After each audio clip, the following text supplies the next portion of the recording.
Okay, welcome everyone to the last panel session.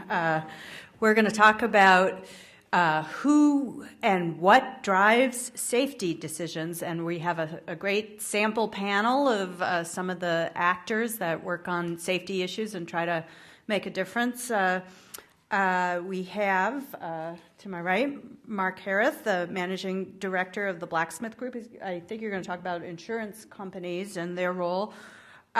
We have Beth Wallace, the Regional Community Outreach Coordinator for National Wildlife Federation in Michigan, and Dave Barnett out of Oklahoma with the United Association of Plumbers and Pipe Fitters. And for those of you who don't know me, I've been working on pipeline safety issues as both an engineer and a public interest organization representative, conservation largely. Since the early 90s, I was on the federal government's advisory committee for hazardous liquid pipelines for about 12 years, from the mid-90s into the 2000s. So I've been thinking about these kinds of issues and what drives safety and who drives it for a long time, and I wish I had all the answers and all the best ways, because we'd be further along in many respects than we are, but we are moving forward in the right direction. So what I did last night, just as a quick intro, is to kind of brainstorm with myself all the different key players. I'd be interested if others have additional thoughts about other players that are not on this list, but my list includes government decision makers, and of course that's state and federal, a little bit of local, the preemption clause that we heard a fair amount about yesterday affects who has the ability to make those kinds of decisions. Industry decision makers, industry consultants, certainly the media, public interest organizations, unions, insurance companies, the National Transportation Safety Board. Many of you are familiar with their role in driving safety after they do investigations, but of course their recommendations are almost always basically follow-up for particular incidents, and sometimes there are some gaps in their work, academia, and others. So with that, I'll move on to our panel, and we'll hear from their perspectives how safety can move forward. So first with Mark without a PowerPoint.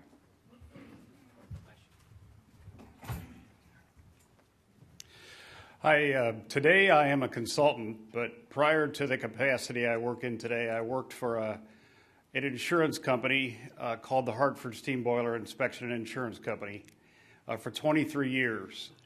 And Carl called me several weeks back and asked if I would be comfortable providing some perspectives on how insurers view safety efforts and how they can potentially have an impact on improving safety. So while I'm standing here today to share my perspectives, of course, I'm not representing the insurance industry, and I'm not even representing my former company.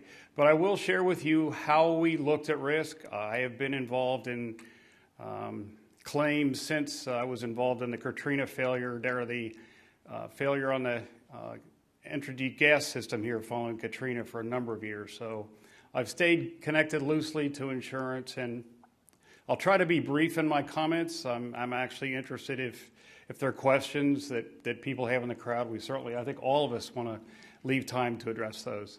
So I'm going to talk briefly about 4 topics.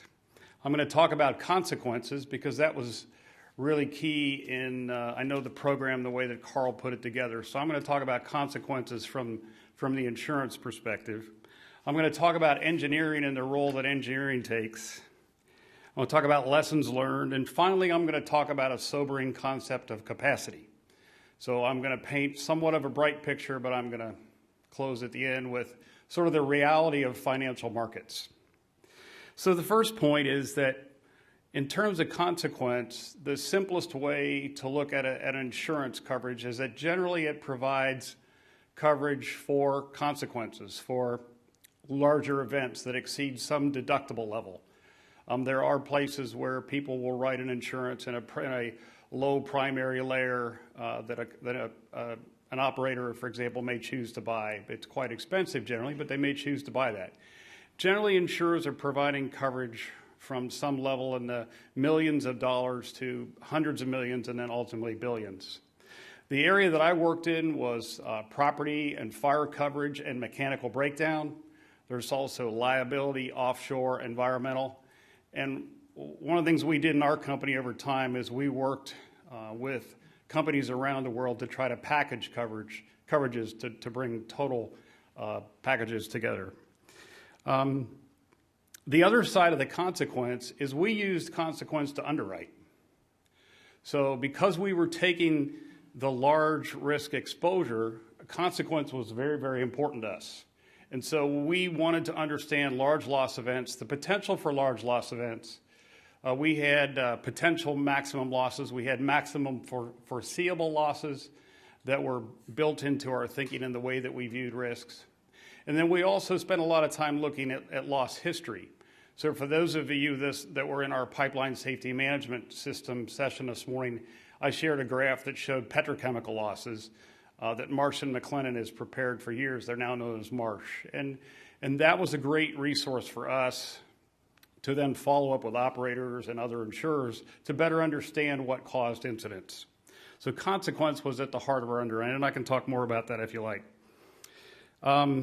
The interesting thing is that our company was formed in 1866, and instead of having a route map, a pipeline route map, I'll talk just briefly about our company. We were formed in 1866 after there were a bunch of steam boiler explosions around the country. And 3 gentlemen got together. 2 of them, one was a guy named Pratt, another guy was a guy named Whitney, that ultimately formed Pratt and Whitney in Hartford. And another gentleman was Elijah Whitney, who formed the Colt Company, the Colt Firearm Company. They formed a group called the Polytechnic Club, and their basic concept was that all accidents were preventable. So if you think back to Connie Jackson's point yesterday about all accidents being preventable, that was a principle that the original founders of our company put into place. They believed that was at the fundamental core of it. And so we made an engineering practice, a discipline, a part of everything we did.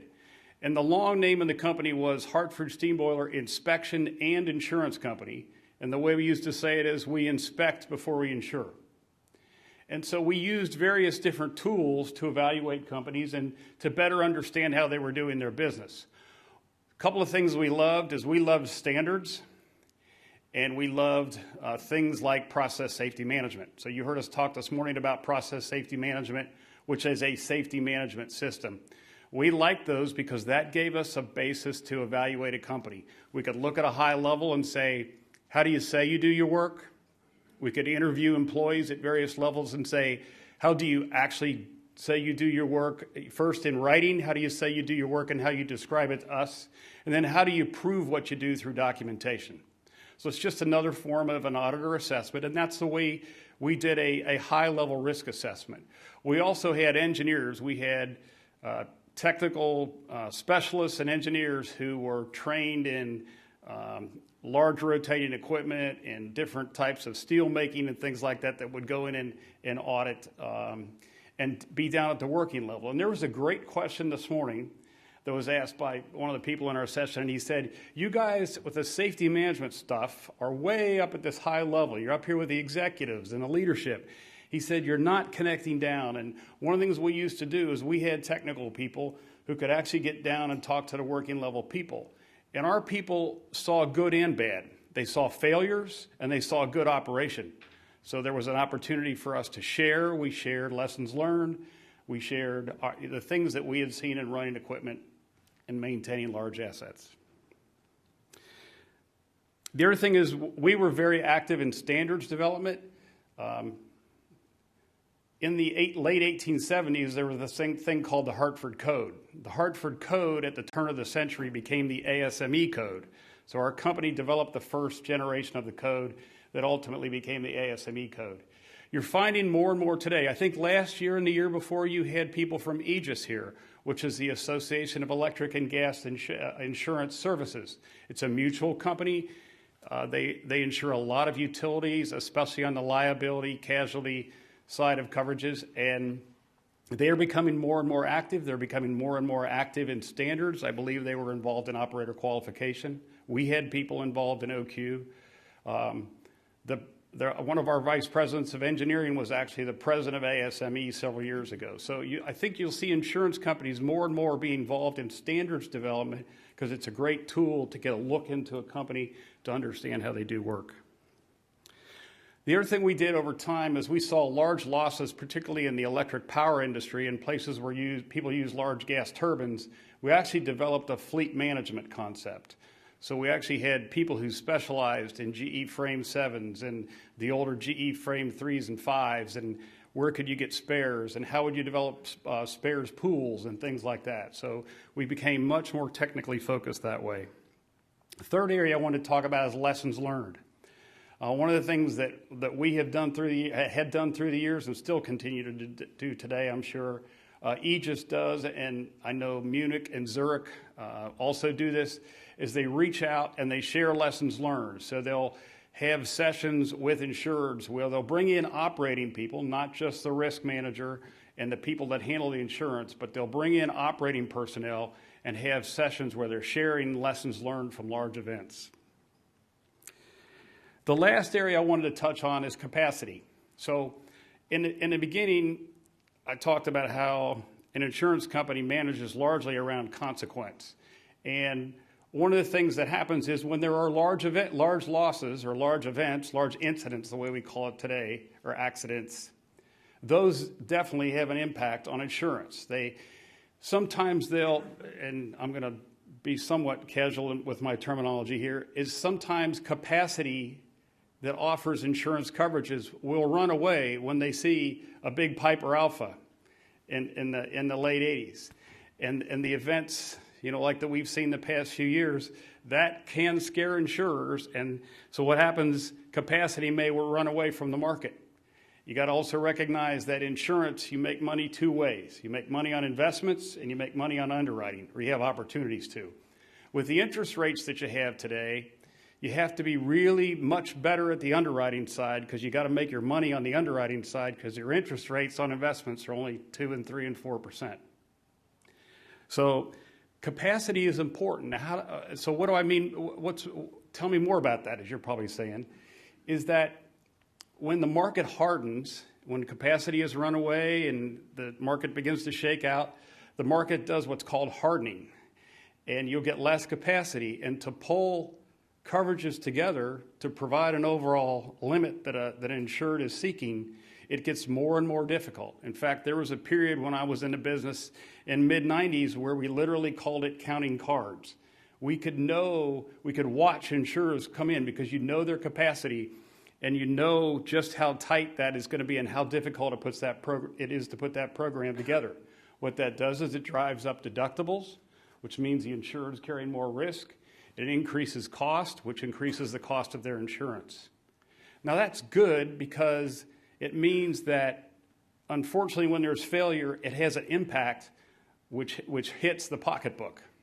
The downside of that, and the reason I said I want to offer a sobering comment, is the way that financial markets work is when financial markets see a great opportunity to make a lot of money, they jump back in, and memories become short. So there's a dynamic tension that goes on, just from a practical standpoint, that big incidents do have an impact. They increase deductibles. They hit people's bottom line. It's a spread of risk, so they impact every operator generally. And there's positives there. The downside is that when there's a market flush with capital, you'll see that capital coming in. It'll drive pricing down. So I'll stop there, and I think we'll hold questions to the end, right? Sure.